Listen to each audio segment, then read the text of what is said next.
मेरे गुरु महेश्वर शिव को मेरा प्रणाम है। इस कालखंड के प्रथम शिव के शिष्य हम सबों के परम आदरणीय वरेण्य गुरु भ्राता साहब श्री के चरणों में मेरा प्रणाम है। शक्ति स्वरूपा माँ नीलम आनंद जी के चरणों में मेरा प्रणाम है और नवी मुंबई के इस मैदान में उपस्थित आप सभी गुरु भाई गुरु बहन के चरणों में मेरा प्रणाम है। आप मेरा प्रणाम स्वीकार करें। हम सबका सौभाग्य है, परम सौभाग्य है कि अपने गुरु शिव की बात के लिए, अपने गुरु कार्य के लिए आपके यहाँ भी आना हुआ है और आप हम सब मिल रहे हैं। मुंबई थाने यानी कल्याण जहाँ साहब का कार्यक्रम हुआ था जिसमें वो आए थे, और आज उस कड़ी में नवी मुंबई अपने साहब के साथ पूर्व में भी आए, आज भी हम सब उसी यात्रा में चल रहे हैं। आँखें देखें या ना देखें, लेकिन चलने की यात्रा तो उनके साथ ही है। आज का ये जो कार्यक्रम है शिव गुरु महोत्सव, इस कार्यक्रम का आयोजन यानी इस महा उत्सव का आयोजन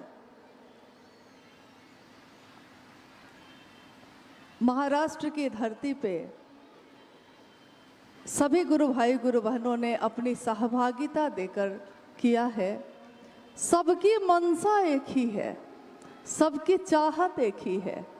सब चाहते यही हैं कि जिस तरह मेरे मन में, मेरी चेतना में शिव का जागरण हुआ है, वैसे ही ये शिव का जागरण, महादेव का जागरण हर व्यक्ति के हृदय में हो जाए। इसी के निमित्त हम लोग सब विभिन्न जगहों पे अपने गुरु की बात भी करते हैं और दूसरों को भी प्रेरित करते हैं कि वो भी इस कार्य को करें। आइए पहले हम लोग इस विषय पे बात करें, शिव की अवधारणा क्या है। शिव मतलब क्या? शिव मतलब एक शब्द है, ये शिव मतलब भगवान है, शिव ईश्वरों के ईश्वर है, शिव देवों के देव महादेव हैं। पूरे विश्व में सर्वाधिक पूजा का प्रचलन होता आया है और वो महादेव के रूप में शिव की पूजा का प्रचलन रहा है। पूरी दुनिया में महाराष्ट्र की इस धरती से हर वर्ष जब गणपति की पूजा होती है और सारे लोग ये कहते हैं कि गणपति बप्पा मोरया, अगले बरस तू जल्दी आ। मतलब गणपति बप्पा मोरया ये मेरा है, ये कौन है? ये मेरा है। लेकिन यही शिव गणपति के पिता भी, उमा के पति भी। शिव की पूजा का प्रचलन तो होता आया है, आज भी है। शिव की अवधारणा की बात जब हम करते हैं, यानी जिसने जैसा धारा, जिसने जैसा धारण किया, जैसा समझा, उसकी व्याख्या साहब श्री ने की। उसमें उन्होंने कहा कि दुनिया के लोगों ने शिव को जैसा जाना वैसा नाम दिया। शिव ने शिव को खुद शिव नहीं कहा, दुनिया के लोगों ने शिव को शिव कहा। दुनिया के लोगों ने ही देखा कि काल भी किसके नियंत्रण में है। हम चाहते कुछ है, हो कुछ जाता है। हमारी योजना कुछ और होती है और महादेव की योजना कुछ और है। तो पल प्रतिपल अपने जीवन में घटित चीज़ों को देखकर लोगों ने जो समझा, बोधात्मक रूप से समझा, सचमुच में यथार्थ में समझा, तो ये समझा कि जीवन तो हमारा ही है, ये दिल भी हमारा ही है, ये दिमाग भी हमारा ही है, लेकिन न तो इस जीवन के एक भी सांस को हम आगे बढ़ा सकते हैं, न घटा सकते हैं। दिल मेरा ही है, आज किसी को प्रेम करता है, अगले पल उससे घृणा करता है।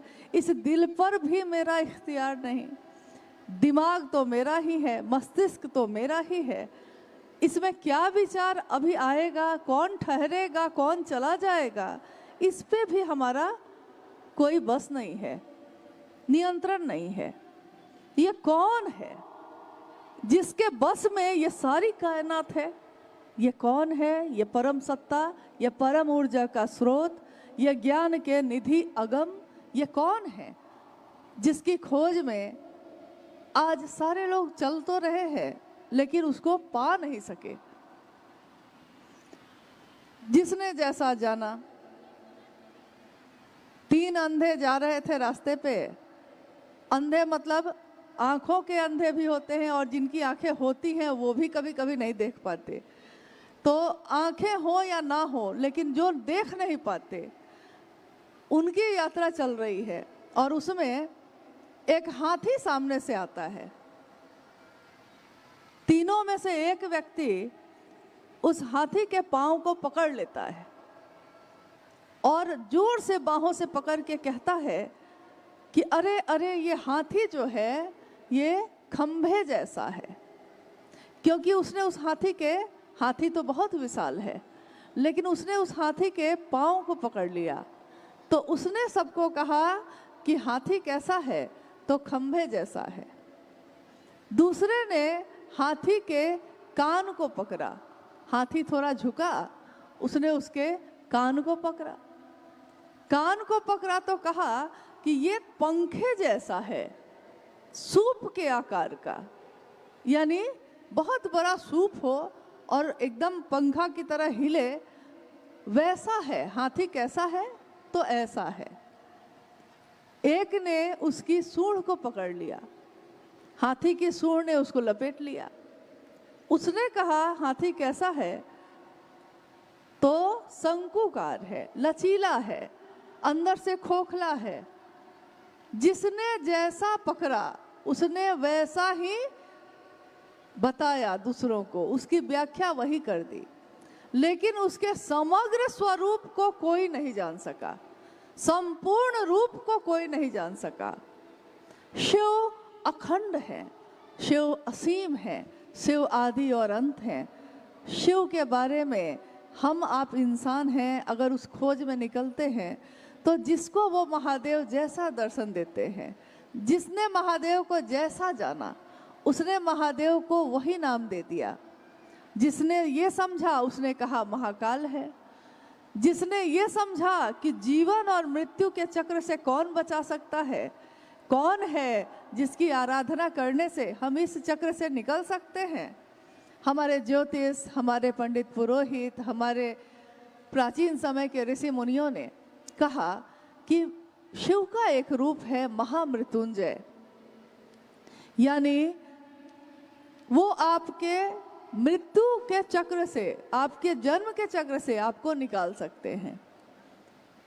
तो लोगों ने जब भी जीवन पे आपदा पड़ी, जीवन में कष्ट पड़ा, हर जगह से हार गए, तो महामृत्युंजय के रूप में उस शिव की पूजा की। शमशान साधना भी है, एक रास्ता वो भी है, अघोर पंथ भी है, नाथ परंपरा भी है, शैव मत भी है। बहुत तरह के पथ, बहुत तरह के पंथ, बहुत तरह के मत, लेकिन उन सब के चलने का रास्ता तो अलग अलग हो सकता है, मंजिल सबकी एक ही है। शिव के विभिन्न स्वरूपों के बारे में अलग अलग व्याख्या है।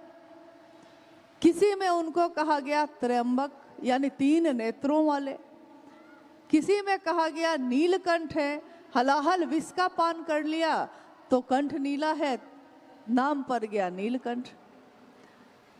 नटराज के रूप में उनकी व्याख्या है कि नटराज यानी नृत्य के भी जो देवता हैं, सर्वाधिक रूप में जब नृत्य के देवता के रूप में हम आगे बढ़ते हैं तो नटराज का स्वरूप सामने आता है। नटराज यानी अगर उस नटराज के थाप इस ब्रह्मांड में ना गूंजें तो धरती पे अन्न का एक दाना भी नहीं उग सकता। उनके पैरों की थाप धरती को जीवंत करती है, तरंगों में डालती है। अगर ये तरंगे ना हो तो ये पृथ्वी ही सो जाए, सबकी मौत हो जाए, यानी जीवन देते हैं। उनका एक स्वरूप जगत गुरु का, जगत गुरु शिव के इस रूप की व्याख्या, इस रूप का उल्लेख शास्त्रों में भी है, रामचरितमानस में भी है, महाभारत में भी है, पुराणों में भी है। बहुत सारे श्लोक, बहुत तरह की संहिताएं इस पे लिखी गई हैं। तुम त्रिभुवन गुरु वेद बखाना, तुम त्रिभुवन के गुरु हो, ये वेद बखान करते हैं। गुरु कैसा हो, ये शास्त्र बखान करते हैं। गुरु शंकर रूपिणम, ये गुरु कैसा होता है, तो शंकर का रूप होता है, शंकर के जैसा उसका रूप है। गुरु शंकर रूपिणम। ये कौन महादेव हैं? एक तरफ जिस तरह धरती के लोगों ने चांद को चंदा मामा कहा, वैसे अनेक देवी देवता हैं, लेकिन बाबा कहकर महादेव को पुकारा। बाबा जो पिता से भी प्रिय होता है, जिसने जन्म दिया उससे भी ज्यादा प्रिय, और बाबा के लिए भी उनके पुत्र से ज्यादा प्रिय, पुत्र का भी पुत्र पुत्री जो है वो हो जाता है। यानी इस रूप से भी लोगों ने पुकारा। शिव के विभिन्न स्वरूपों में जगत गुरु शिव का जो रूप है, जिसको आदि गुरु कहा गया, विश्व गुरु कहा गया, गुरुओं का गुरु कहा गया, अभी गुरु, सदगुरु और जगत गुरु, ये तीन श्रेणियां जो गुरु पद्धति में हैं, इन तीन श्रेणियों में जब गुरु तीन श्रेणी में होंगे तो शिष्य भी तीन श्रेणी का होगा। जब बच्चे को हम प्राथमिक विद्यालय में भेजेंगे तो उस प्राथमिक विद्यालय में पढ़ाने वाले शिक्षक को, शिक्षक वो भी हैं, लेकिन उस शिक्षक को हम कहते हैं कि ये प्राथमिक विद्यालय के शिक्षक हैं, और उसमें पढ़ने वाले को कहते हैं कि ये प्राथमिक विद्यालय का विद्यार्थी है। पढ़ाई कुछ और बढ़ती है, आगे होती है, तो माध्यमिक यानी कि मिडिल स्कूल, माध्यमिक विद्यालय, अब दूसरी श्रेणी के, उसमें भी जो शिक्षक हैं दूसरी श्रेणी के, उसमें पढ़ने वाले जो शिष्य होंगे वो अब और थोड़ा सा ऊपर श्रेणी में गए। और हाई स्कूल यानी उच्च विद्यालय, विद्यालय ही है तीनों, तीनों विद्यालय में पढ़ाई ही होती है, तीनों में विद्यार्थी ही पढ़ते हैं, लेकिन श्रेणियां अलग अलग हो गई तो विद्यार्थी भी अलग अलग। गुरु और सदगुरु के रूप में शरीरधारी यानी शरीर में जो सामने आए हैं, उस गुरु और शिष्य की परंपरा चलती रही है। आज भी बहुत ऐसे गुरु हैं जो शरीर में इस धरती पे आए, उन्होंने लोगों को रास्ता दिखाया, और आज शरीर में नहीं है, लेकिन उनके भी शिष्यों की परंपरा आज भी चल रही है। महाराष्ट्र की यह धरती संत और साधुओं की धरती है। कितने संत आए और उन्होंने यहाँ के लोगों को, जगत के लोगों को संकीर्णताओं से मुक्त भी किया। अभी कुछ नाम आपने सुने। संकीर्णता मतलब ऊंच नीच का भेद, संकीर्णता मतलब कोई अमीर है कोई गरीब है, कोई किसी जाति का कोई किसी धर्म का, कोई पुरुष है कोई स्त्री है, सबकी अलग अलग बात है। सबके मन को कुछ न कुछ बांधे हुए है, वो खुल नहीं पा रहा, वो जी नहीं पा रहा, अपने अपने बंधन में सिमटा हुआ है। और गुरु, जगत गुरु शिव उन सारे बंधनों को तोड़ते हैं, मुक्त करते हैं। जैसे ही हम नाम लेते हैं गुरु का, यानी कि कोई शरीर में हमको अपनी साधना से, अपनी वाणी से, यानी बोलकर शब्दों से, स्पर्श से, बहुत बार आपने सुना होगा कि अमुक गुरु ने अपने शिष्य के मस्तिष्क को बस स्पर्श किया और वो ध्यान में चला गया, यानी छूकर, हाथ से छूकर अपने शरीर के से ऊर्जा का संचरण उसके मस्तिष्क में करके ईश्वर की तरफ मोड़ दिया, प्रेरित कर दिया। किसी ने स्पर्श से किया, किसी ने बोली से किया, किसी ने साधना उपासना से किया, यानी कोई ना कोई पद्धति है। जब पद्धति होगी तो नियम भी होंगे, नियम भी रहे। सदगुरु श्रेणी में जो है उनके बारे में दुनिया ने कहा कि ये मात्र अपनी दया से शिव की तरफ उन्मुख कर सकते हैं, मात्र अपनी दया से। यहाँ बहुत भ्रम की स्थिति हो जाती है कि सदगुरु जो शरीर में है उनके बारे में भी ये कहा जा रहा है कि वो भी अपनी मात्र दया से शिव की तरफ लेकर जा सकते हैं। और जगत गुरु शिव के बारे में भी हम कह रहे हैं, जो साहब ने कहा कि महादेव की दया हो तो शिष्य बना जा सकता है। थोड़ा यहाँ भ्रम होता है कि वहाँ भी दया की बात की जा रही है, यहाँ भी दया की बात की जा रही है। इसको साहब श्री ने स्पष्ट किया। उन्होंने कहा जो शरीर में आया है, यानी वो परमात्मा भी अगर शरीर में उतरेगा तो उस पे इस देश का कानून, इस देश की स्थिति और परिस्थितियाँ असर डालेंगी। जैसे हम ही है भारत में, अगर हम झारखंड में रहते हैं तो वहाँ का जो ट्रैफिक का नियम है वो यहाँ नहीं चलेगा, जो यहाँ का है वो वहाँ नहीं चलेगा। भारत देश में जो नोट चलता है, चले जाइए दूसरे देश, यहीं से हवाई जहाज में बैठिए दूसरे देश चले जाइए, भारत का जो नोट है चल रहा है, वहाँ पहुँचते ही उस नोट की उपयोगिता ख़त्म, यानी अब वो पैसा वहाँ काम नहीं आ सकता, आपको रुपया बदलना पड़ता है। जिस स्थान पे हम रहते हैं, स्थान, पात्र, काल, यानी जिस स्थान पे पात्र रहता है उस जगह का काल उसको प्रभावित करता है, जो जहां रहा।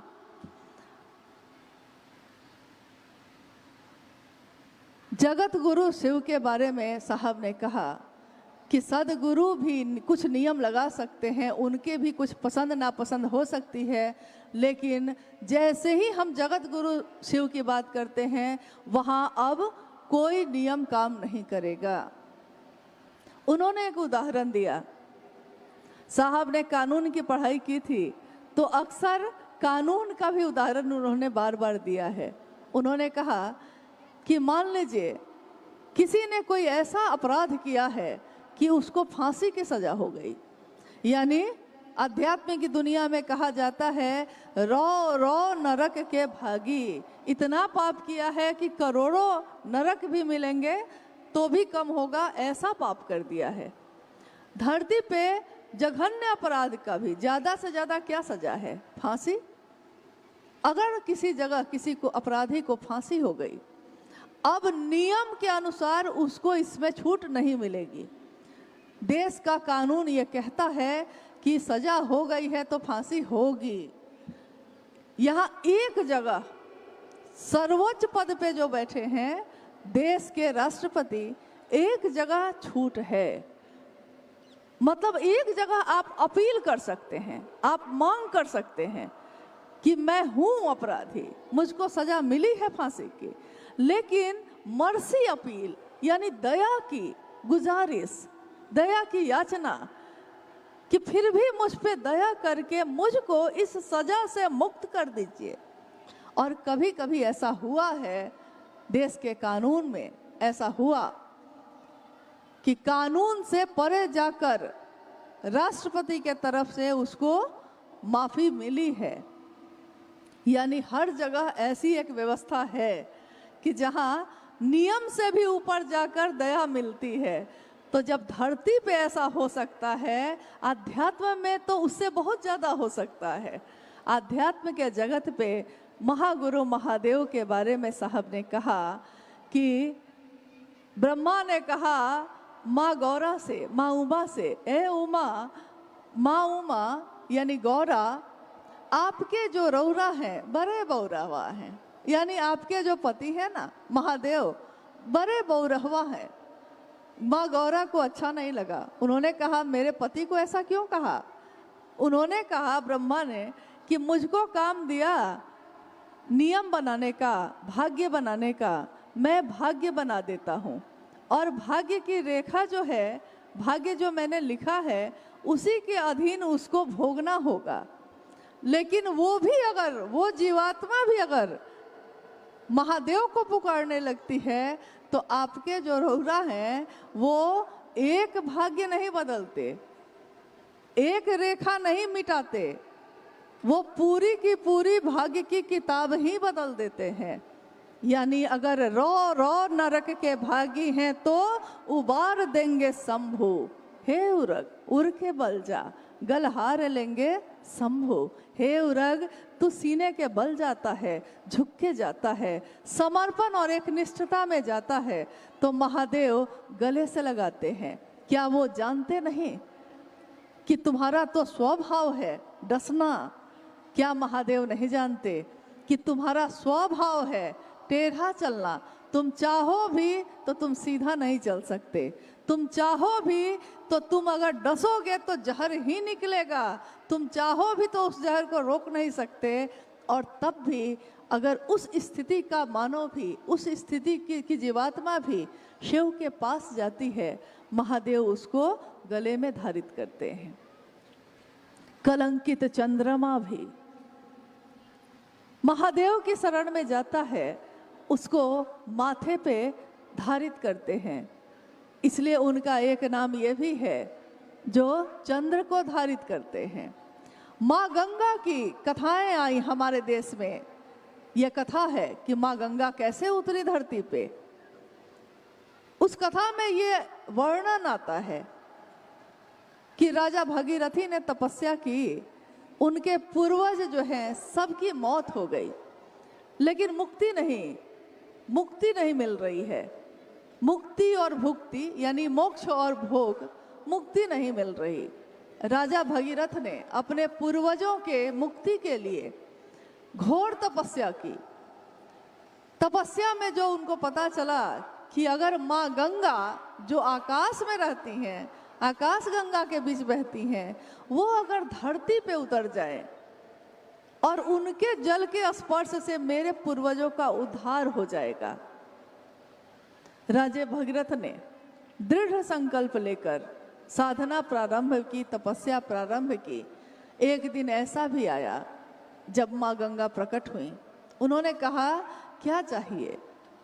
भगीरथ जी ने कहा कि मेरे पूर्वजों का जो अस्थियां पड़ी हुई हैं उनको मुक्ति मिल जाए, आप धरती पे उतरिए।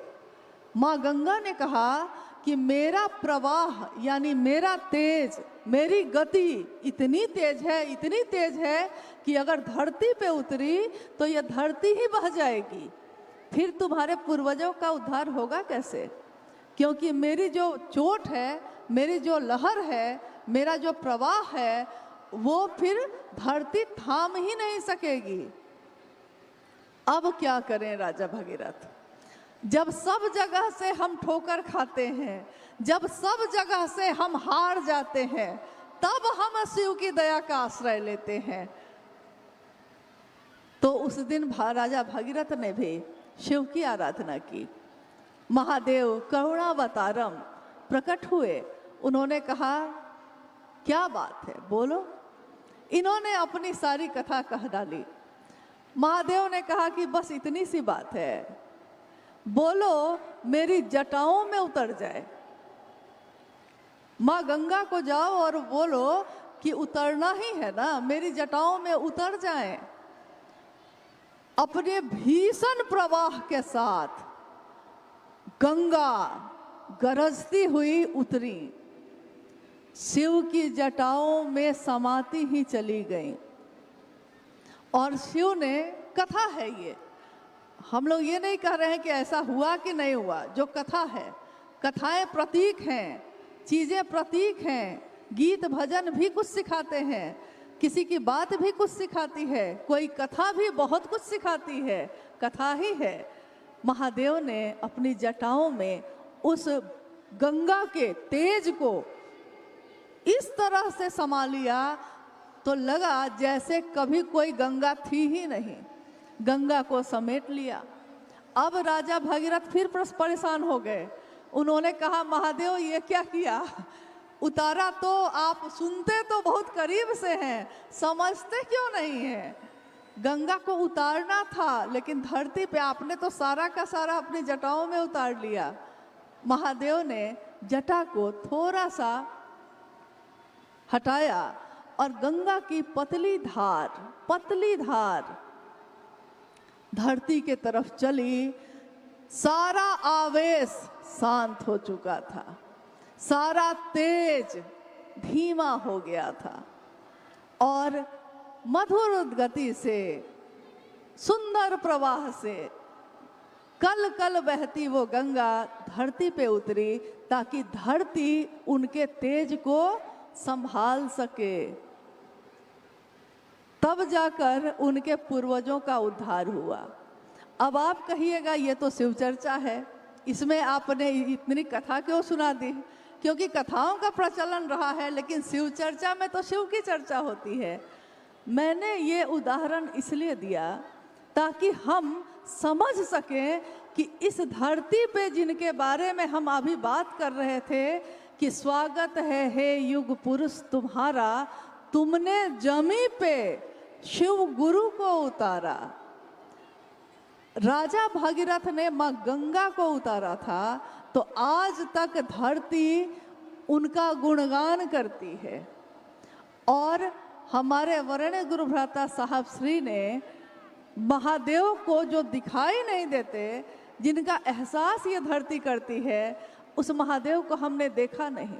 कैसे है महादेव, कैसा तत्व है उनका, किस तरह मिलते हैं, किस तरह दया करते हैं, कुछ भी नहीं जानते, न देखा है कभी, न जाना है कभी।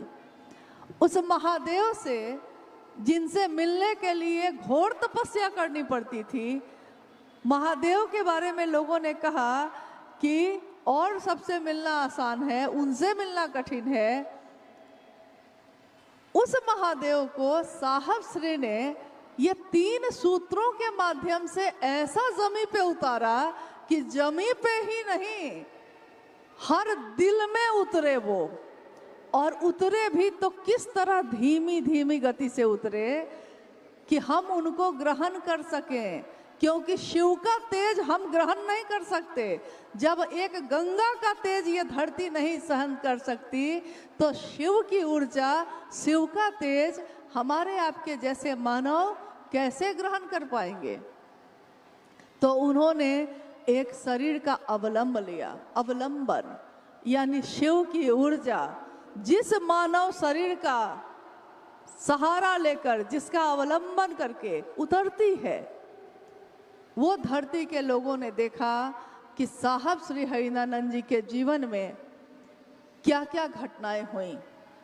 सन 1974 में उन्होंने शिव को अपना गुरु माना। सन 1975 में सांसों के माध्यम से, हवा के द्वारा नमः उनके सांस पे चढ़ा और शिवाय उतर गया।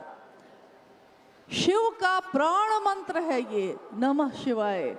ये कोई नारा नहीं है, ये शब्द ही नहीं है सिर्फ। इस शब्द में नमः शिवाय, इस शब्द में, इन 5 अक्षरों में, इस शब्द के समूह में शिव की ऊर्जा, चैतन्य उसका निवास करती है।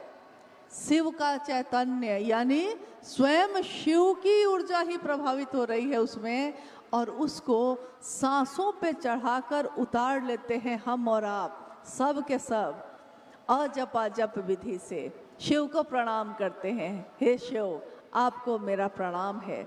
हम महादेव से मन ही मन कहते हैं, हे शिव, आप मेरे गुरु हैं, मैं आपका शिष्य हूँ, मुझे शिष्य पर दया कर दीजिए। हे शिव, आप मेरे हैं, आप हैं दुनिया के, लेकिन अगर मेरे ना हुए तो मेरे किस काम के? यहाँ का कोई बड़ा से बड़ा आदमी होगा, सबके लिए है वो, लेकिन अगर उससे आपकी पहचान हो जाए तो आपका बल कितना बड़ा हो जाता है। एक बूंद के, पानी की एक बूंद की अपनी कोई ताकत नहीं है। पानी की एक बूंद की क्या ताकत? उसको बोतल में रख दीजिए तो पानी भरा हुआ है बोतल में, जब चाहिए ग्लास में निकाल कर पी लीजिए। उसी पानी की बूंद ही है वो।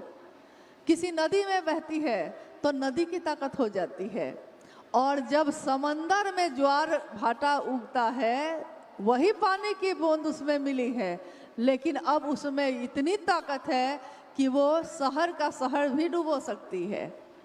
जिसमें मिल गए ताकत अब उसकी जैसी हो गई। तीनों सूत्रों में मन ही मन शिव से मिलने की विधा है। महादेव से मेरा मन जुड़ जाए, महादेव से मेरा जुड़ाव हो जाए। मेरा मन जुड़ता है, किसी से भी मन ही जुड़ता है। साथ रहते रहते भी हमारे आपके परिवार में कितने लोग हैं, लेकिन हर आदमी के लिए आपका मन बेचैन नहीं होता। कल हम लोग शाम में थोड़ी देर के लिए, मुझको पता नहीं था कि यहाँ इतना ट्रैफिक होता है, सब ने कहा कि चलिए तो गए। जब वहाँ उतरे तो घबरा के फिर से गाड़ी में बैठ गए। जानते हैं क्यों? क्योंकि मुझको लगा कि महानगर है ये, कितनी आबादी है, कोई गिनती नहीं है इसकी। लाखों लोग अपने घर परिवार को छोड़कर इस धरती पे, इस महाराष्ट्र में की राजधानी जो है मुंबई, देश की आर्थिक राजधानी जिसको कहा जाता है, यहाँ आते हैं कमाने, अपने परिवार को कुछ पैसा भेज सके इसके लिए। और मुझको उस समय ये लगा कि क्या इनका परिवार ये जानता है कि किस स्थिति में रह के ये कमा रहे हैं यहाँ, या यहाँ रहने वाला कोई भी व्यक्ति, धरती पे रहने वाला कोई व्यक्ति किस पीड़ा से, किस बेचैनी से गुजरता है, किसी को नहीं पता। जो जहाँ जाता है उसी को अपना देश बना लेता है। धरती पे हमको ये समझ है कि हम अगर यहाँ से दिल्ली जाएंगे तो दिल्ली की तरह हो जाएंगे, हम दिल्ली से बम्बई आएंगे तो बम्बई की तरह हो जाएंगे। लेकिन हमको ये समझ नहीं है कि हम आते तो हैं, अल्पकालिक यात्रा है हमारी, छोटी सी यात्रा है। लौट के कहाँ जाइएगा? लौटते तो अपने घर ही हैं। हो सकता है मेरा घर छोटी सी झोपड़ी हो, लेकिन उसमें लौटने का जो आनंद है, वो आनंद बड़े से बड़े जगह पे रहने का नहीं। वो मेरा घर है ना, जहाँ से आए हैं, जहाँ को लौटेंगे। जिस महादेव ने पैदा किया है, जिस महादेव के पास लौटेंगे, उस महादेव को क्या कहेंगे कि आपने धरती दी, आपने जीवन दिया, आपने सब कुछ दिया, और जब सब कुछ मिल गया तो मैं आपको ही भूल गया। साहब हरिंद्रानंद जी ने उसी महादेव की याद दिलाई।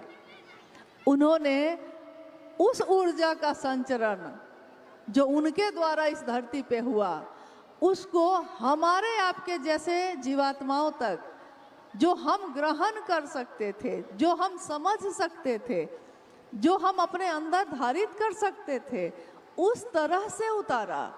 उन्होंने संस्कृत में बड़ी बड़ी बातें नहीं कही, उन्होंने शास्त्रों के श्लोक नहीं पढ़े, उन्होंने आम भाषा में, सरल भाषा में दिल से दिल की बात की, अपनों से अपनी बात कही। कहा कि जब गुरु का भाव, शिव का गुरु भाव तो सतत प्रवाहित है, लगातार शिव की इच्छा से ये धरती बनी है। तो इच्छा से धरती बनी है तो कण कण में महादेव हैं, कण कण में महादेव हैं तो उनकी दया भी कण कण में है, सतत प्रवाहित है। लेकिन शिष्य भाव जब उनको मिलता है इस तरफ से, तो वही गुरु भाव शिष्य के भाव से मिलकर उसके मन में, जिसके मन से यह भाव मिलता है, उसके मन में एक चिन्मय उद्वेलन पैदा करता है। उनके ये शब्द हैं, चिन्मय मतलब शुभ्र, आध्यात्मिक ज्ञान, ईश्वर की तरफ चलने का ज्ञान, ऊर्ध्वमुखी होने का ज्ञान, चिन्मय वैसा ज्ञान, चिन्मय उद्वेलन पैदा करता है। मतलब ये मेरा मन जो जगत के लिए बेचैन है, परेशान है, दौड़ा जा रहा है, कोई किसी की तरफ देख नहीं रहा, कोई किसी को जान नहीं रहा, कोई किसी से बात नहीं करता, उसका मन जैसे ही गुरु भाव से मिलता है वो शांत हो जाता है और उसमें तरंगे तेज पैदा होती हैं। और वो तरंगे कैसी होती हैं? मामूली नहीं होती, उद्वेलन पैदा करती हैं, एक तूफान पैदा करती हैं, तेज तरंगे पैदा करती हैं। लेकिन अब जगत के लिए नहीं, अब जगत के तरफ से महादेव के तरफ चलने के लिए। तो हमारा शिष्य भाव महादेव तक पहुँचे, ताकि हमारे आपके मन में भी ये तूफान, ये बेचैनी पैदा हो महादेव से मिलने की। और जिस दिन ये बेचैनी पैदा हो जाएगी, हम ढूंढ लेंगे, रास्ता ढूंढ लेंगे, मिल लेंगे। लेकिन जरूरी है कि ये बेचैनी पैदा हो, हर हृदय में हो। साहब ने कभी ये नहीं चाहा कि खूब भीड़ होती, खूब लोग मुझको जानते। बार बार उन्होंने ये कहा, जब भी शिव की चर्चा करने आए, कहीं भी गए, उन्होंने कहा ये गुरु का मंच है, ये शिव का मंच है, इस पे कोई विद्वान नहीं है, इस पे कोई गुरु नहीं है। गुरु है तो महादेव हैं और बाकी सब शिव के शिष्य हैं। लेकिन हम भी आए हैं शिव की बात करने, आप भी आए हैं शिव की बात सुनने और करने। जब तक स्वयं और समूह दोनों शिव भाव से आप्लावित न हो, भर न जाए, शिव चर्चा का कोई मतलब नहीं। शिव का गुरु कार्य आपके हमारे सबके द्वारा जन जन तक पहुंच रहा है। ये एक ऐसी विधा है जो चलते चलते की जा सकती है, जमाने के अनुसार है। हर चीज़ में हमने परिवर्तन किए। हाथ के पंखे से हम एसी पे आए, लेकिन हमने आध्यात्म की धरती पे कोई परिवर्तन नहीं किया। साहब श्री ने कहा शिव की पूजा ही है ये, शिव की चर्चा शिव की पूजा ही है। लेकिन जिस तरह हाथ का पंखा भी हवा देता है, कूलर भी हवा देता है, एसी भी हवा देता है, लेकिन हाथ के पंखे को बदलते बदलते आप एसी तक चले गए। आपने जीवन के हर क्षेत्र में हाईटेक पद्धति अपनाई है। आप चिट्ठी लिखते थे एक दूसरे को, चिट्ठी लिखना छोड़कर धीरे धीरे टेलीफोन पे आए। टेलीफोन पे शिव गुरु के चर्चा होखेला, यहाँ तक आ गए। और वहाँ से आकर मोबाइल तक आ गए। हाथ में पूरी दुनिया लेकर घूम रहे हैं हम लोग। हर चीज में हमने हाईटेक पद्धति अपनाई। यानी अब उतना समय नहीं कि कोई 4 घंटा बैठकर पूजा कर सके। अब चाहे भी तो एकाग्र नहीं होता मन। वो चाहता तो है कि मेरा मन उस देवता पे टिके, उस इष्ट पे, उस आराध्य पे टिके, लेकिन बैठता है तब तक कोई उधर से आवाज देता है, कोई उधर से देता है और मन एकाग्र नहीं हो पाता। चाहता है जमाने के अनुसार ही शिव की चर्चा, शिव की पूजा का हाईटेक विधि है, शिव की पूजा ही है ये। लेकिन इस पूजा में हम पूजा घर में बैठ के तो महादेव की आराधना करते थे, महादेव का गुणगान करते थे। कर्पूर गौरम करुणावतारम संसार सारम भुजगेंद्र हादम सदा बसंतम हृदय रविंदे, हमेशा मेरे हृदय में निवास करो। आप कैसे हैं, आप ऐसे हैं, आप ऐसे हैं, आप ऐसे हैं, सब कहते थे। लेकिन आज हम अपने घरों से निकल गए और हमने अपने जीवन में मिलने वाले हर व्यक्ति से जहाँ भी हमको लगा कि हम बात कर सकते हैं। और कौन कहता है कि दौड़ते दौड़ते बात नहीं हो सकती? ये कौन कहता है कि ट्रेन पकड़ते पकड़ते बात नहीं हो सकती? ये कौन कहता है कि जुहू के बीच पे घूमते घूमते बात नहीं हो सकती? क्योंकि हम लोग 2 दिन के लिए आए हैं तो हमने हर जगह बात की है। आप भी कर सकते हैं, आप करते रहे हैं, तभी आज शिव शिष्टता इतनी बड़ी है। आपने किया है और ये मामूली बात नहीं है।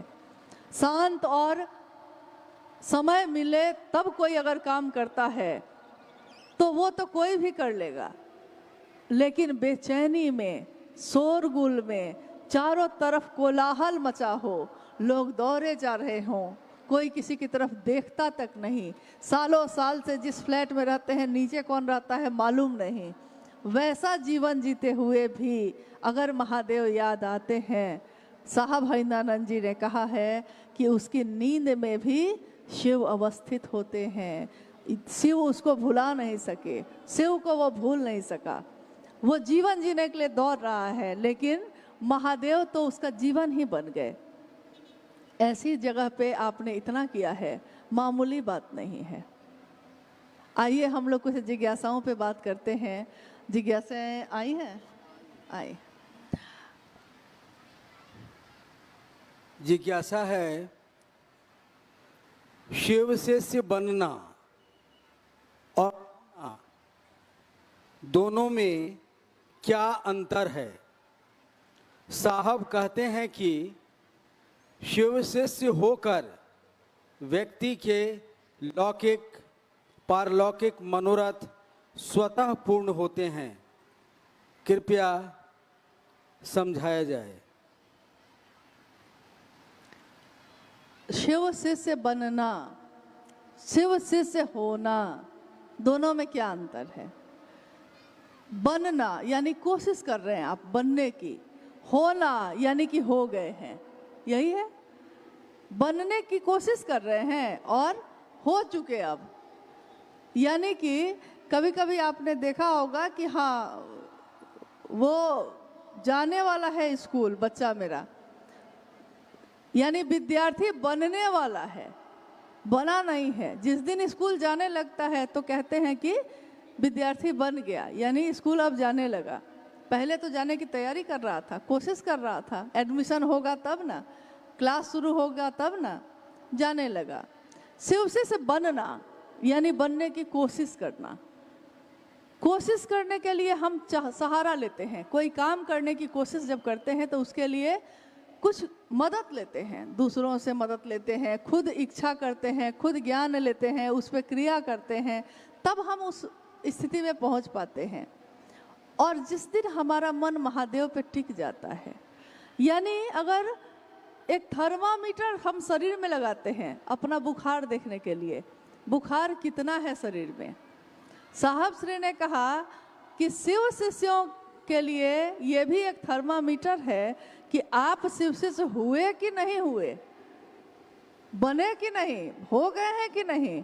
इसके लिए उन्होंने एक कहा कि ये भी मन में अपने थर्मामीटर लगा लीजिए कि अगर आपका मन 24 घंटे में, दिन और रात, 12 घंटा दिन 12 घंटा रात, 24 घंटे में आपका मन अगर महादेव पे बार बार टिकता है, फिर भटक जाता है, फिर टिकता है, फिर भटक जाता है, फिर काम आ गया, प्रणाम करने भी बैठे मन भटक गया, दया भी मांग रहे हैं मन भटक गया, महादेव की बात भी कर रहे हैं तब तक कोई आ गया बीच में रुक गया। यानी अगर सब मिला के, हर मिनट को मिलाकर भी अगर 4 घंटे भी आपके 24 घंटे में ऐसे हैं जब आपको महादेव बार बार याद आ रहे हैं, तो इसका अर्थ है कि आप शिव शिष्य हो गए। क्योंकि बिना पत्नी हुए पति की याद नहीं आती है, बिना माँ बने पुत्र की याद नहीं आती है, बन गए तब न याद आती है, बनने की कोशिश में थोड़े याद आती है। तो हो गए, और जब हो जाते हैं तो जिज्ञासा है कि लौकिक और पारलौकिक मनोरथ स्वतः सिद्ध होते हैं। लौकिक मनोरथ किसी व्यक्ति के क्या क्या हो सकते हैं। पैसा, घर, कपड़ा, मतलब रोटी कपड़ा मकान जिसको कहा गया, इसी में सारी चीज़ें आ जाती हैं। रोटी के लिए कमाना पड़ता है, जुटाना पड़ता है, सारी चीज़ें उसी में आ गई। कपड़ा यानी कि अब सबकी व्यवस्था देखनी है, मकान यानी छत एक होनी चाहिए। इसी परिधि में पूरा जीवन घूम रहा है। महादेव की बात करने वाले का जीवन कैसा होगा। साहब श्री ने कहा कि आज तक, प्राचीन समय से लेकर आज तक ये चलता आया है कि महादेव की बात करने वाला फकीर होता है, सड़क पे घूमता है, कोई सुविधा उसको नहीं होती। लेकिन उन्होंने कहा कि मेरे गुरु महादेव ने मुझसे कहा है कि जो शिव की बात करेगा, जो इस रास्ते पे चलेगा, उसकी जरूरत की पूर्ति तो मैं करूँगा। जरूरत, इंसान की जरूरत कितनी है, बात तो मुद्दा सारा आके यहीं पे टिक जाता है। जरूरत की पूर्ति मैं करूँगा, लेकिन फुटाने का कोई गारंटी नहीं है। यानी एक कपड़ा है तो आप कहिएगा कि हम 5 कपड़ा लेंगे, तो ये मुश्किल हो सकता है। एक छत है, आप कहेंगे हम 4 मकान खरीदेंगे, हो सकता है ये पूरा नहीं हो भी सकता है, नहीं भी हो सकता है। रहिएगा तो एक ही मकान में ना, पहनिएगा तो एक ही कपड़ा ना एक बार में, खाइएगा तो रोटी ही ना। यहाँ रहने वाला अगर कोई भूजा बेच रहा है वो भी रोटी ही खाता है, और बड़ी बड़ी बिल्डिंग में रहने वाला कोई है वो भी रोटी ही खाता है। सोना चांदी नहीं खा सकता आदमी, यानी रोटी, इसकी जरूरत पूरी हो जाएगी। लौकिक कामनाएं, पारलौकिक यानी शिव से मिलने की बेचैनी, मिलने की तरफ, हम महादेव से मिल सकें, महादेव मेरे हो जाए, हम उनके हो जाएं, इसकी तरफ, इसकी बेचैनी, ये भी पूरी होती है। दोनों कामनाएं पूर्ण होती हैं। लेकिन अगर आपका मन किसी को प्रेम कर बैठता है, विचार से भाव में जाता है, भाव से प्रेम में जाता है, प्रेम कर बैठता है। प्रेम एक ऐसा शब्द है, एक ऐसी भावना है जो किसी से एक क्षण में हो जाती है और किसी से सालों साल में भी नहीं होती। कितने पति पत्नी हैं, पूरा जीवन बिता दिया उन्होंने। अब आप कहिए कि महादेव को हम कैसे जाने। हम एक उदाहरण हम लोग लेते हैं।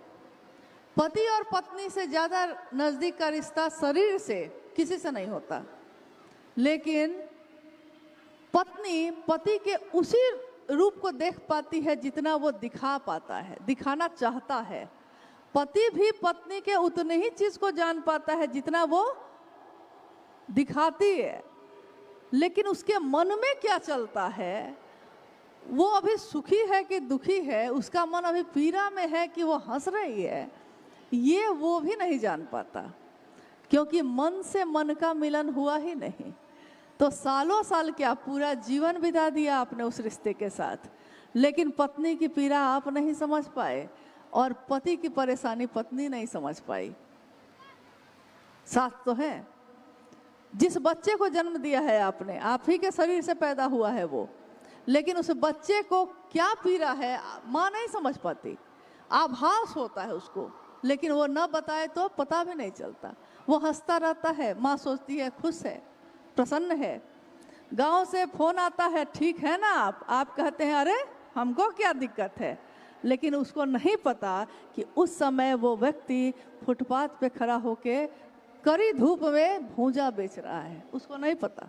क्योंकि फ़ोन पे तो उसने कहा है कि मैं बिल्कुल ठीक हूँ, अरे मुझको क्या हुआ है, अभी अभी पैसा भेजूंगा तुमको, किसको पता। तो मन से मन का मिलन ना हो तो किसी भी रिश्ते का कोई फायदा नहीं। हाँ, जीवन गुजार सकते हैं हम लोग, साथ रहने का भ्रम है। एक व्यक्ति ने साहब से पूछा एक बार, आपको कैसे मालूम है कि महादेव से आपका मन प्रेम करता है, महादेव आपसे प्रेम करते हैं, साहब आपको कैसे पता ये। साहब ने कहा कि तुमको कैसे पता है कि तुम्हारी पत्नी प्रेम करती है, तुमको नहीं पता, ये तो वही बता सकती है। भ्रम है ना कि प्रेम करती है, हर आदमी भ्रम में खुश है। तो अगर मुझको भ्रम है कि महादेव से मुझको प्रेम है, महादेव भी मुझको चाहते हैं, ये भ्रम ही अगर है तो इस भ्रम में मैं खुश तो हूँ भाई, आनंदित तो हूँ, लेकिन ये भ्रम नहीं है। ये सारे भ्रम जब टूटते हैं तो महादेव का आभास होता है, एहसास होता है। तो लौकिक पारलौकिक सारे मनोरथ सिद्ध होते हैं। आप उसके बाद और कुछ चाहिएगा तब ना। चाहा उमा ने वरहूँ शंभु नहीं तो रहूं कुंवारी, वरन करेंगे शिव का नहीं तो कुंवारे ही रहेंगे। चाहा भवानी ने प्रथम शिष्या शिव की, शिव आदि गुरु हैं तो प्रथम शिष्या भवानी को कहा गया, यानी भगवती उनकी शक्ति। और उन्होंने कहा महादेव ये तंत्र क्या है, ये अध्यात्म क्या है। महादेव ने अपनी प्रथम शिष्या माँ भवानी से कहा ये और कुछ भी नहीं है भगवती, ये मात्र प्रेम है और समर्पण है। प्रेम और समर्पण, रिश्ते में प्रेम और समर्पण, समर्पण ना हो तो प्रेम ना होगा, प्रेम होगा तो समर्पण होगा ही होगा। एक को ही चाहा है, दूसरे को ये दिल नहीं चाह सकता, होता ही नहीं। किसी ने कहा कि लैला और मजनू की कहानियां मशहूर हैं प्रेम की। अब लैला अच्छी है कि बुरी है, मजनू को लोग समझा रहे हैं, मजनू से कह रहे हैं कि और भी महिलाएं हैं बहुत अच्छी हैं, तुम उनसे भी मोहब्बत कर सकते हो। मजनू को ये समझ में नहीं आता, किसी प्रेमी को ये समझ में नहीं आएगा। उसको आप लाख समझाइए, अरे और भी लोग हैं जमाने में, और भी गम है मोहब्बत के सिवा, लेकिन जिसने कर लिया उसको समझ में नहीं आता। होंगे मेरे लिए क्या। साहब के मन में जिस दिन ये स्वस्फूर्त जागरण हुआ, शिव मेरे हैं, लेकिन वो दुनिया के एक एक व्यक्ति के हो सकते हैं। और अगर वो शिव मिल गया तो किसी चीज़ की चाहत बाकी ही नहीं रहती, चाहे वो लौकिक हो चाहे पारलौकिक हो। फकीरी में भी अमीरी का मिजाज लाए हैं। फकीर हैं लेकिन इसमें मिजाज कैसा है, अमीरी का। मिजाज ना अमीर होता है, नहीं तो लोगों के पास बहुत चीज़ें हैं। जाइए, जैसे अभी आपने किया होगा ये कार्यक्रम, सबने मिलके किया होगा, घर घर गए होंगे, कुछ लोगों ने मदद की होगी, कुछ लोगों ने दरवाजे बंद किए होंगे। था तो सबके पास, लेकिन दिल किसी किसी का ही खिलता है, सबका नहीं। तो लौकिक और पारलौकिक मनोरथ सिद्ध तो होते हैं, लेकिन जब शिष्य अपने गुरु को चाहता है, फिर उसके बाद उसके मन में कोई चाहत बचेगी तब न मांगेगा कुछ और, वो बचती ही नहीं। अगली जिज्ञासा है, शिव गुरु महोत्सव और प्रवचनकर्ता के लिए आयोजित सत्संग में क्या अंतर है। शिव गुरु महोत्सव और अगर कोई कथा या सत्संग या प्रवचन जो होता है, दोनों में क्या अंतर है।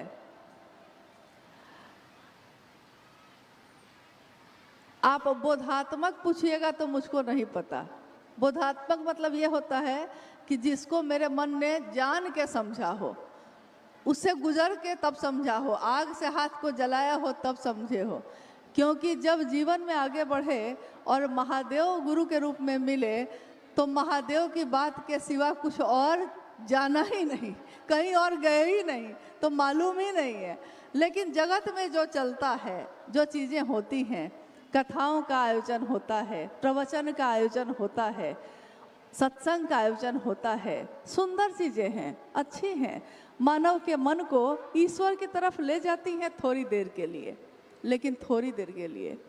कथाएं प्रभावित करती हैं, भजन सुंदर सुंदर होते हैं, दिल में उतरते हैं, इतने उतरते हैं कि कुछ देर के लिए तो लगता है कि बैठे हैं वहाँ, लेकिन सीधे ईश्वर के पास पहुँच गए, सब सुध बुध खो गए हैं, एकदम मन एकदम डूबा हुआ है। लेकिन जैसे ही उधर वो कथा खत्म, उधर वो भजन खत्म, अब बाहर निकले हैं और सब कुछ याद आने लगा है, उतर गया मन से, अस्थाई नहीं हुआ, परमानेंसी नहीं हुई। शिव की चर्चा यानी शिव की बात, हम कहते हैं कि हम जिसकी बात करते हैं, जिसके बारे में सबसे ज़्यादा बोलते हैं, जिसके बारे में सबसे ज़्यादा सोचते हैं, हमारा मन भी उसी की तरह होने लगता है। कितनी सुंदर पंक्ति है, संकीर्ण की बात करने वाले का मन भी संकीर्ण होता है, यानी संकुचित होता है। कोई अगर हमेशा किसी की शिकायत करता हो, हमेशा उसको दूसरों से शिकायत हो, तो आप देखिएगा कि उसका चेहरा भी बदल जाता है, उसकी बोली भी बदल जाती है, उसके जीवन का ढंग भी बदल जाता है। वो हमेशा लगेगा जैसा उसका चेहरा झुलस गया हो, ऐसा। सारी सुविधा के बीच बैठा हुआ भी उसके मन और उसके प्राण में, उसके चेहरे तक पे वो झलक आ जाती है जो उसके बात में चलता है। यानी संकीर्ण की बात, हमेशा इसका उसका मेरा तुम्हारा करने वाले की बात उतनी ही दूर तक रह जाती है, तो उसका मन भी वैसा ही हो जाता है। विराट की बात करने वाले का मन विराट होता है, जो विराट यानी सर्वहित की बात करता है, जिसमें सबका कल्याण हो। कितने लोग ऐसे होंगे नवी मुंबई में आपके आसपास जो लोगों के, समाज के लिए कुछ करना चाहते हैं। उसमें अच्छे से अच्छे लोग भी हैं, बुरे से बुरे भी हैं, लेकिन जो अच्छे से अच्छे लोग हैं वो चाहते हैं कि मेरे पास 4 कंबल है तो किसी को 4 कंबल एक अपने पास रख लें, 3 तो दे दें दूसरे को। किसी के पास रोटी है तो किसी ने रोटी बैंक खोल दिया, कि रोटी तो कम से कम किसी को मिल जाए। देखिए, विराट की बात कर रहा है, सर्वहित की बात कर रहा है, वो समाज की भी चिंता कर रहा है, अपनी भी कर रहा है, यानी लोगों के लिए भी जी रहा है अपने साथ साथ। और शिव की बात करने वाले का मन भी शिव जैसा हो जाता है। अब शिव की बात, शिव की चर्चा करने वाले का मन कैसा कैसा होता है, कभी कुछ कभी कुछ। शिव के दरबार में, शिव की दुनिया में तो हर तरीके के लोग हैं, लेकिन शिव ये सिखाते हैं कि न्यूनतम व्यवस्था में भी सुखी रहा जा सकता है, कम से कम व्यवस्था में। आज भी हम उस दिन को भूले हैं जब कोरोना का काल आया था। हम में से कोई उस समय को अभी भूल पाया है अभी तक? अभी भी हमारी बातचीत में वो समय हम दोहराने लगते हैं। कैसा भीषण समय था, कैसा भयानक था, कितने प्राण चले गए, कितने लोग निकलकर पैदल अपने घरों की तरफ चले गए, रास्ते में कोई घायल हो गया, कोई खत्म हो गया, कोई घर तक पहुंचा। यानी कैसे कैसे लोग उस समय चलते रहे। लेकिन उस समय भी अगर शिव का सहारा लिया हमने, तो शिव का सहारा लेने से, शिव की बात करने से हुआ ये कि हमारा मन बलशाली हो गया। हमारे मन ने ये समझा कि महादेव जैसा चाहेंगे वही ना होगा, और ये जितने भी जहर हैं, ये जितने भी विषाणु कीटाणु हैं, सब तो उन्हीं के हैं। तो मेरी रक्षा करेगा अब कौन? अब हॉस्पिटल भी नहीं कर पा रहा है, अब आपका पैसा भी नहीं कर पा रहा है। आप चाहते हैं कि जीवित बच जाए मेरा प्रिय, लाखों रुपया देंगे, डॉक्टर से कहते हैं आप, लेकिन आपके हाथ में नहीं, एक सांस भी उसकी हम आगे नहीं बढ़ा सकते, हमारे हाथ में नहीं है। तो अब हमारा मन आश्रय लेता है उनका जिनके हाथ में ये सब है। और जितने शिव के शिष्य जहाँ भी रहे, सुरक्षित रहे। चाहत में कितनी बल होती है, इच्छा में कितना बल होता है। आप चाहते क्या है, आप सोचते क्या है। इंसान की इच्छा में बहुत बल होता है। इंसान ने इच्छा ही तो की है। हम परमात्मा की बात कर रहे हैं, महादेव की बात कर रहे हैं, और इंसान की इच्छा का ये फल है कि इंसान ने चाहा कि अंतरिक्ष में चला जाऊं तो अंतरिक्ष में चला गया। इंसान ने चाहा कि समंदर के अंदर भी सुरंग बना दूं तो बना दिया है। ऊपर से समंदर बह रहा है और अंदर सुरंग है। अद्भुत बात है। आज से पहले किसी ने सोचा था ये कि ऐसा भी हो सकता है? ये तो नहीं सोचा था हमने।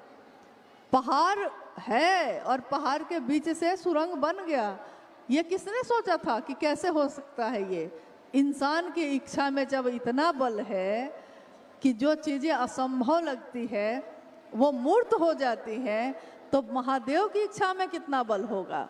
और आपका मन अगर उस महादेव से मदद मांगेगा तब आपको कितनी मदद मिलेगी। तो हर उस काल में, हर उस समय में जब हमको ज़रूरत है, जब हमारी रक्षा की बात हो, महादेव के सिवा तो कोई नहीं कर सकता।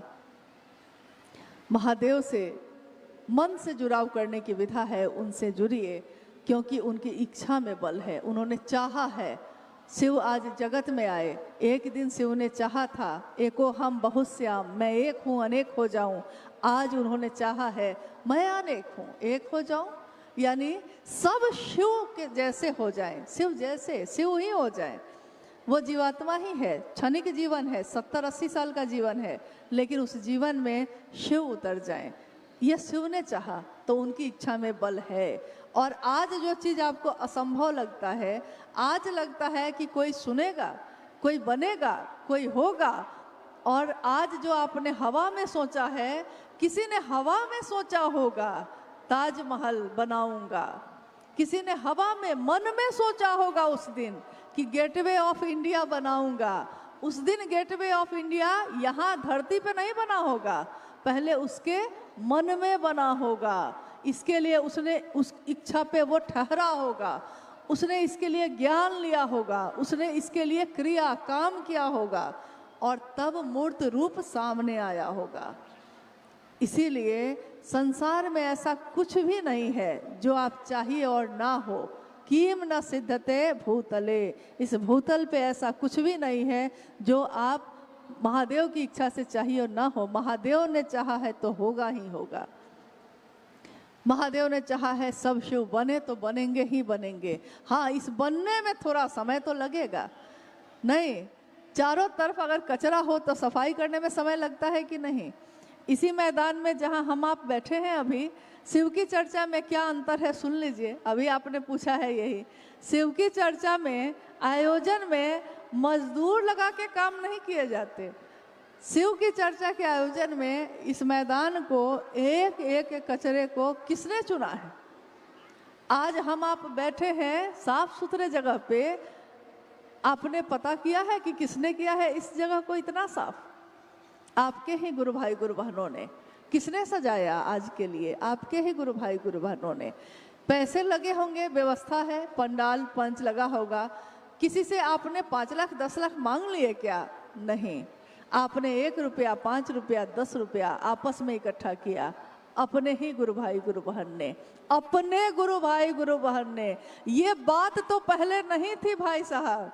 कल रात में हम लोग लौट रहे थे तो जो गुरु भाई गाड़ी चला रहे थे उन्होंने कहा कि कहीं से भी गुजरते हैं दीदी तो लगता है कि रात बेरात कुछ हो जाएगा अगर, तो मन में आता है अच्छा कोई बात नहीं है, अमुक गुरु भाई इधर ही रहते हैं। तो मैंने कहा कि बम्बई जैसे शहर में अगर आपको ये लगता है कि कोई अपना यहाँ रहता है, इसके मूल कारण कौन है? समझा है हमने इस बात को? कभी जाना है? हम इतनी दूर से यहाँ आ गए किसके बल पे? किससे लगा? किसके लिए आए? अपने गुरु भाई अपने गुरु बहन के लिए। यहाँ और कौन पर आया है? और जिस दिन आप किसी को शिव से जोड़ते हैं वो आपसे जुड़ जाता है, शिव के साथ साथ वो आपका भी अपना हो जाता है। क्योंकि महादेव की दुनिया है तो महादेव के लिए सब अपने, महादेव के लिए अपने तो मेरे आपके लिए भी अपने, सब अपने ही है। यहाँ कोई पराया नहीं। वसुधैव कुटुंबकम, सारे अपने ही कुटुंब है, सारा अपना ही परिवार है। हाँ, एक अंतिम जिज्ञासा, समय की भी अब मानना है।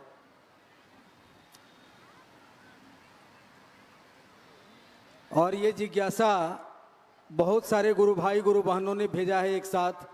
इसमें सभी के नाम हैं। मैं जिज्ञासा पढ़ देता हूँ। साहब ने कहा है चर्चा में खर्चा नहीं, लेकिन कुछ लोग कमाई का जरिया बना लिया है शिव गुरु चर्चा को, और चर्चा में नाच गाना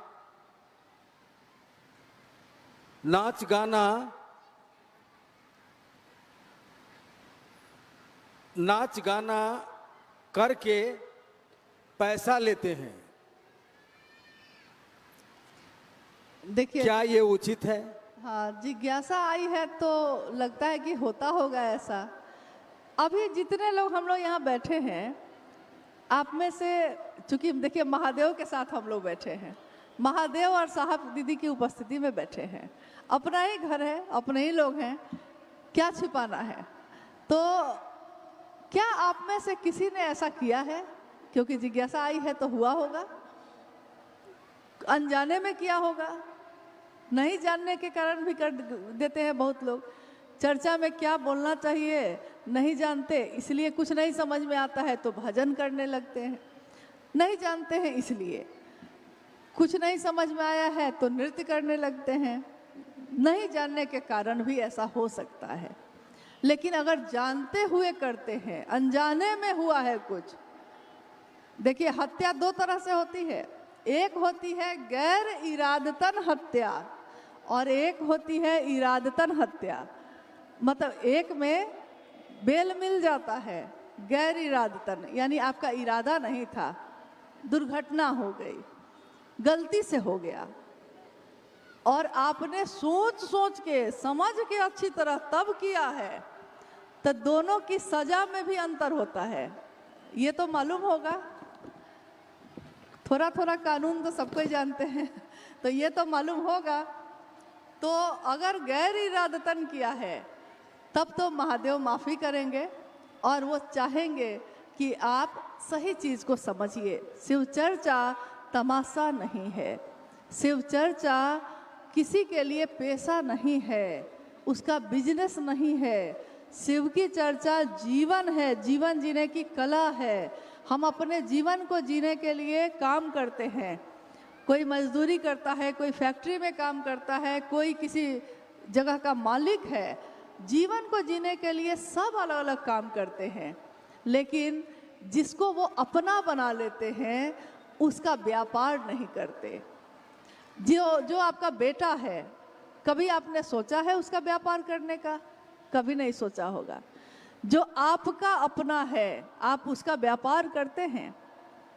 और मन जो करता है, दुनिया में उसकी सजा हो या ना हो, लेकिन मन में जो जो चीज़ें होती रही हैं लगातार, आध्यात्म की दुनिया में उसका इनाम भी है और उसकी सजा भी है। जैसे एक नदी के तट पे, एक तट पे एक मंदिर बना था, दूसरे तट पे एक वेश्यालय था। उसमें रहने वाली वेश्या, यानी वो वेश्या का काम कर रही है, ठीक है, उसके लिए वही काम है, वो जीवन जीने के लिए यही कर रही है। लेकिन वो प्रतिदिन उठती है और उसकी नज़र उस मंदिर पे जाती है और वो सोचती है, उसका मन ये सोच रहा है, देखिए सजा कैसी कैसी होती है, मन ये सोचता है उसका, आहा क्या अद्भुत जीवन है इसका। वो जो मंदिर का पुजारी है उसका जीवन कितना अच्छा है, उसको लोग आके खाना भी दे देते हैं, वस्त्र भी दे देते हैं, वो मंदिर की पूजा करता है, शिवलिंग है वहाँ रखा, महादेव की पूजा अर्चना रोज करता है। उसका जीवन कितना सात्विक है, उसका जीवन कितना सुंदर है। काश मेरा जीवन भी ऐसा होता। ठीक है, वो जीवन में काम कुछ और कर रही है, लेकिन उसका मन प्रतिदिन यही सोचता है। उस मंदिर में भी रहने वाला जो व्यक्ति है वो भी प्रतिदिन, उसकी नज़र भी उस जगह पे जाती है और वो सोचता है कि मैं फकीर का फकीर ही बना रह गया। बताइए, मैं पूजा कर कर के भी फकीर बना रह गया। और उसका जीवन कितना अच्छा है, उसका महल है, अटारी है, उसके वस्त्र कितने कीमती हैं, गहनों से लदी है, पैसा ही पैसा है। वो प्रतिदिन ये सोचता है। शरीर है, दोनों की मौत हुई, वेश्या जो है उसकी भी मौत हुई और जो पुजारी थे उनकी भी मौत हुई। जब ऊपर गए तो एक को नरक मिला और एक को स्वर्ग मिला। अब बताइए, नरक किसको मिला होगा और स्वर्ग किसको मिला होगा? लोग बहुत ज्ञानी हैं। नरक पुजारी को मिला, स्वर्ग वेश्या को मिला। पुजारी जी घबराए, उन्होंने कहा ये कैसे कर दिया? मैं तो पूरा जीवन यही काम किया हूँ, देखिएगा, गौर करिएगा उनके शब्द पे, मैंने तो पूरा जीवन ये काम किया है। और उसने कहा मैंने पूरा जीवन अपने शरीर को तो बेचा, लेकिन मेरा जीवन, मेरा मन महादेव की संगत लिया। मैं तो दिन भर उन्हीं के साथ जी हूँ। शरीर से इस दुनिया में दोनों के अलग अलग उपहार हैं, अलग अलग सजा होगी दुनिया में, जगत में, लेकिन महादेव के यहाँ ऐसा नहीं होता। मन आपका कैसा है? मन में आपने किसी का भला सोचा है? मन में आपने कुछ अच्छे काम किए हैं? मन में आपने किसी का हित चाहा है, किसी का कल्याण किया है? मन से आपने शिव का व्यापार नहीं किया है, शिव को जिया है अगर, तो महादेव आपके साथ है और आपके लिए सारे रास्ते खुले हैं। आपने महादेव के साथ जीवन जीना सीखा है, लेकिन आपने नाम महादेव का लिया है और काम दूसरा कर लिया। आपने काम क्या कर लिया? तो आप नृत्य कर रहे हैं, आप भजन करना गलत नहीं है, महादेव का ही तो भजन है वो, लेकिन समय का अभाव है। 2 घंटे 3 घंटे की साप्ताहिक चर्चा में अगर सिर्फ भजन करिएगा, शिव की बात नहीं हो पाएगी, और बात नहीं हो तो हमारा मन शिव भाव से अस्थायी रूप से नहीं भरेगा। जिसने रास्ता दिखाया है उसके बात पे, उस पे भरोसा तो करना होगा। साहब श्री हरिंद्रानंद जी ने, माँ नीलामानंद जी ने ये रास्ता दिखाया। उन्होंने कहा शिव ही आपकी मंजिल है और उस पे चलने के लिए 3 सूत्रों का सहारा लिया जा सकता है।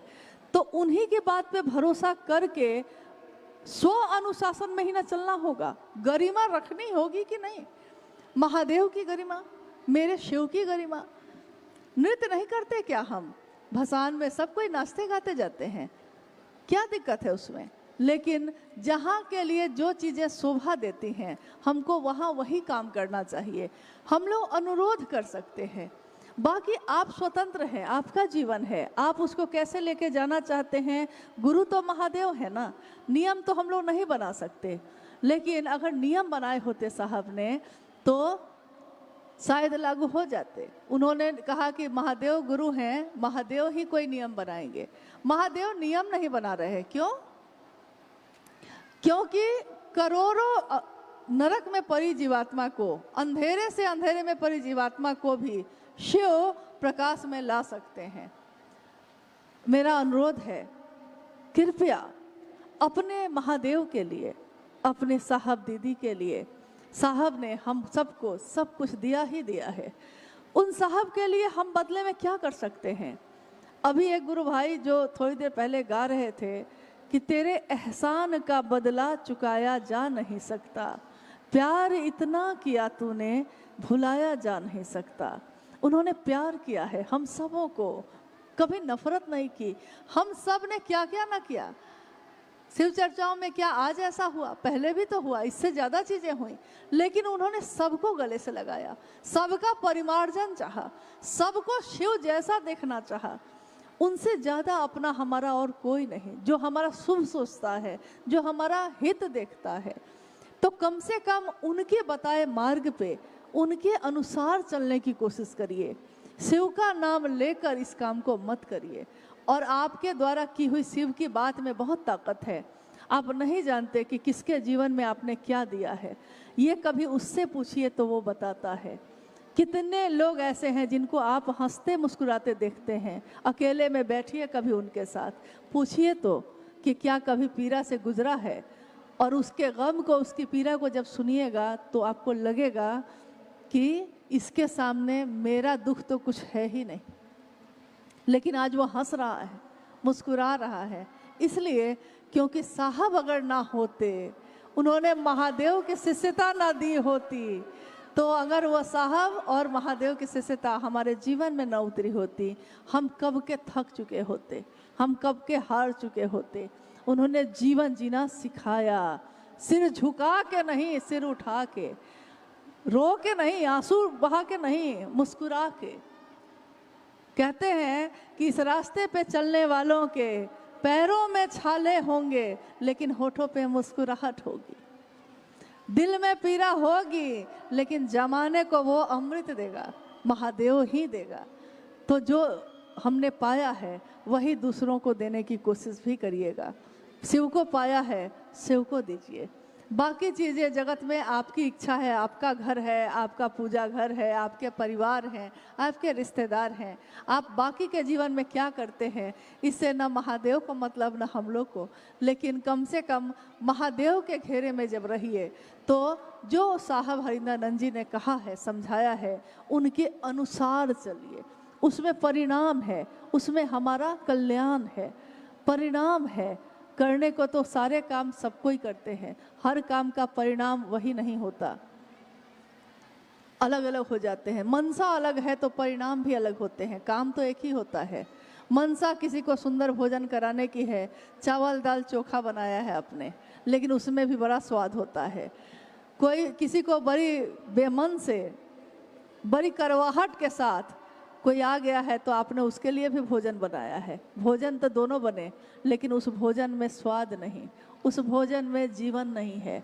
लेकिन उस भात दाल चोखा में जीवन है।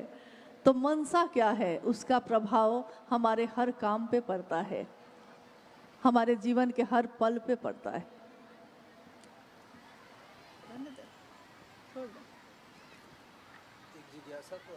बोल दीजिए। 5 मिनट का दान और दे सकते हैं ना आप लोग, कोई दिक्कत नहीं है ना? हाँ, एक जिज्ञासा आपके बीच से है और ये साहब श्री से है। कह रहे हैं कि साहब श्री, मैं रोऊं तो किसके लिए, आंसू निकले तो किसके लिए। इस बात को कृपया समझाया जाए। दिनेश गुरु भाई हैं ये कौन बोला है? दमन से। ये किनके लिए बोल रहे हैं? साहब के लिए बोल रहे हैं? नहीं, वो स्वयं अपने लिए बोल रहे हैं। रो तो किसके लिए है? साहब श्री से पूछ रहे हैं वो हाँ हाँ। कि रोए तो हम किसके लिए, आंसू निकले तो किसके लिए। इस बात को कृपया समझाने का कष्ट करें। दमन से भी कोई गुरु भाई आए? उनके आंसू निकले तो किसके लिए। हाँ, ये वही बात हो गई जैसे हम लोग पूछते हैं कि महादेव जो आंख बंद करके बैठे हैं तो वो किसके ध्यान में है, हम लोग पूछते हैं। साहब हमारे रोए किसके लिए, उनके आंसू बहे किसके लिए, ये जानना चाहते हैं दमन के गुरु भाई। साहब के आंखों से अगर आंसू निकला है इस जीवन में, वो अगर रोए हैं घंटों कमरे में अकेले बैठकर किसी के लिए, तो वो उनके महादेव ही हैं और किसी के लिए उनकी आंखों से आंसू नहीं निकले। उन्होंने कहा कि अगर आप शिव के लिए रो सकते हैं, क्योंकि अपनों के लिए तो आप रोते हैं, जिसको अपना समझते हैं उसके लिए तो आंसू निकलते हैं, आप अपने परिवार अपनों की चिंता में रोते हैं, लेकिन अगर जिस दिन आप शिव के लिए रो देते हैं, क्या नहीं हो सकता। ये धरती अपनी जगह छोड़ सकती है, ये आसमान अपनी जगह से हट सकता है, अगर आप शिव के लिए रो सकते हैं तब। इसलिए साहब के जीवन में अगर कभी आंसू आए तो ये आंसू इसके नहीं रहे कि हाँ महादेव से उनको कोई दुख हुआ, महादेव सबके क्यों नहीं हो जाते, सबके जीवन में वो क्यों नहीं उतर रहे। ये तरफ, ये बेचैनी, ये सामान्य नहीं है, ये साधारण नहीं है, ये अति साधारण भी नहीं है, ये ऐसी बात है जो आज तक के इतिहास में इस धरती पे हुई ही नहीं। लोगों ने शिव को चाहा, लोगों ने शिव से मांगा। हम भी करते हैं, हम शिव चर्चाएं ही करते हैं। कोई मनौती करता है, कहता है कि शिव की चर्चा रखेंगे अगर मेरा ये काम हो जाएगा तब। यानी उसकी मंजिल, उसका लक्ष्य कभी भी शिव थे ही नहीं, शिव तो थे नहीं। मंजिल, उसका लक्ष्य, उसकी चाहत, तो वो काम था जो पूरा होना था। पूरा हुआ तो महादेव का नाम लिया है, लेकिन लक्ष्य मेरा शिव है, ये नहीं हुआ। साहब ने शिव की बात की, साहब ने 3 सूत्रों का निरूपण किया, साहब हरिदानंद जी ने अपने जीवन को जिया है, लेकिन किस तरह। वो डिप्टी कलेक्टर थे, ज्वाइंट सेक्रेटरी कैबिनेट बिहार मंत्रालय से जो रिटायर्ड हुए थे, पूरा जीवन जिन्होंने प्रशासनिक सेवा में अपना योगदान दिया, जीवन में प्रतिदिन 10 बजे से 6 बजे तक, लेकिन उनके विचार में, उनकी इच्छा में, उनकी चाहत में, उनके आंसुओं में इतना बल था कि कम समय में ही लेकिन वार कर दिया सबके ऊपर। जिसको देख लिया वो शिव की तरफ चल दिया, चाहा तो शिव की तरफ चल दिया, जिसके लिए कहा, जो कहा सो हुआ। लेकिन उन्होंने कहा भी इसीलिए, उसमें भी उनकी चाहत यही रही कि इसके जीवन की पीड़ा कम होगी तो ये महादेव की तरफ चलेगा। जो जिस कामना से आया उसकी कामना भी पूरी हुई, लेकिन उस कामना को पूरी करने के पीछे भी साहब हरिदानंद जी की इच्छा, चाहत यही थी कि मेरे गुरु का नाम लेगा, मेरे गुरु का नाम और होगा, रोशन होगा, दुनिया जानेगी महादेव सचमुच में कितने अच्छे हैं, महादेव कितने सुंदर हैं, कितना सुवासित करते हैं जीवन को, लोग जानेंगे। ये सोचकर साहब ने सबके जीवन में परिणाम उतारे। बहुत जगह लोग इसको याद रखे, उन लोगों ने साहब के इस संकल्प को अपना संकल्प बनाया। लाखों लोग आज धरती पे शिव का नाम लेकर चल रहे हैं, शिव के गुरु स्वरूप की व्याप्ति के लिए अपने जीवन का अनमोल समय दे रहे हैं। चाहत उनकी भी यही है। साहब की चाहत से अपनी चाहत मिला लिया तो महादेव की बात ही करते हैं चारों तरफ। मात्र इतना ही कहना है, जो अभी भी मैंने कहा थोड़ी देर पहले कि अपने गुरु महादेव के लिए, अपने साहब और दीदी के लिए जो इस धरती पे आए, आज हमारे आपके बीच बैठे ऐसे कितने गुरु भाई गुरु बहन होंगे जिन्होंने अपनी इन आँखों से उस महामानव को, साहब हरिंदरानंद जी को देखा है, सुना है, इन कानों से सुना है। अब वीडियो पे आप सुनेंगे, लेकिन जिन्होंने सुना है, हम सबकी जिम्मेदारी ये है कि हम उनके इस बात को आगे बढ़ाएं, दूसरों तक बांटे, जिस तरह उन्होंने बांटा। महादेव के बांटने की ही तो बात हो रही है। बांटो बांटो जितना बांटो, छींटो छींटो जितना छींटो, तुम एक देते हो वो 10 लाख देता है। ये पैसे की बात नहीं हो रही। तुम 1 रुपया देते हो वो 10 लाख देता है, ये रुपये की बात नहीं हो रही है। ये तो आपने जो शिव के लिए किया है उसकी बात हो रही है। आप 1 कदम चलते हैं, वो 100 कदम चलता है। बस इधर से सिर्फ चलने की देर है, फिर चला तो वही लेते हैं, निभा तो वही देते हैं, सब कुछ तो वही संपन्न कराते चले जाते हैं। हम आप दिखते हैं, हम लोग को लगता है कि हम भी कुछ कर रहे हैं। हमारा कर्ता मन समझता है कि मैंने भी कुछ किया महादेव के लिए, लेकिन अगर वो महादेव न चाहे तो क्या हम उसके लिए कुछ कर सकेंगे? आदमी के लिए तो कर ही नहीं पाते, महादेव के लिए कहाँ से कर पाएंगे? हम सब का ये जीवन का पल पल ये नहीं जानते, हम भी नहीं जानते, आप भी नहीं जानते। इस जीवन में, इस धरती पे कितना समय बाकी है। हमने सबके लिए कुछ ना कुछ किया है, सबके लिए, यानी उन रिश्तों के लिए भी किया है जिन्होंने बदले में प्रेम नहीं दिया है, जिन्होंने बदले में दुत्कार भी दी है। वैसे रिश्तों के लिए भी हमने किया है और आज भी करते हैं। महादेव ने तो सिर्फ दया ही दया दी है। आइए अब हम सब उनके लिए करें जिन्होंने हम सब के लिए किया है।